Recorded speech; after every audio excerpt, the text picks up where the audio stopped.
Milestone school and কলেজে বিমান বাহিনীর প্রশিক্ষণ বিমান বিধ্বস্ত হয়ে হতাহতের ঘটনায় শোক জানিয়েছেন ভেনিস বাংলা স্কুলের শিক্ষার্থী, শিক্ষক এবং পরিচালক কমিটির সদস্যরা। এই সময় শহীদের আত্মার রুহের মাগফিরাত কামনায় 1 মিনিট নীরবতা পালন করা হয়।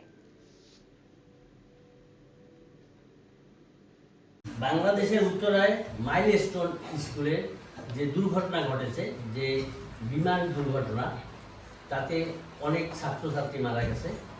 তাদের জন্য আমরা ভেনিস বাংলা স্কুল গভীরভাবে শোকাহত এবং তাদের জন্য আমরা 1 মিনিট নীরবতা পালন করব এবং তাদের পরিবারকে আমরা ধৈর্য যাতে ধরতে পারে, আল্লাহ যাতে তাদেরকে এই তৌফিক দান করে, আমরা এই আশা করব ভেনিস বাংলা স্কুলের পক্ষ থেকে।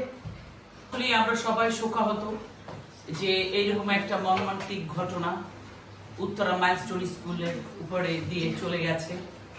আমরা সেই সব বাচ্চাদেরকে স্মরণ করছি, তার বাবা মাকে আল্লাহ তাআলা যেন ধৈর্য ধারণ করার তৌফিক দান করেন, এই দোয়া করছি। ওই স্কুলের ভিতরে ঢুকে তোমাদের মধ্যে ছোট ছোট বাচ্চারা সবাই আহত হয়, অনেকে নিহত হয়, অনেক ওই জায়গায় মারা যায়। আমরা এটা দেখে আমাদের আসলে সহ্য করার মতো না। আমিও একজন মা, আমিও একজন শিক্ষিকা, আমাদের আসলে অনেক কষ্ট লাগছে।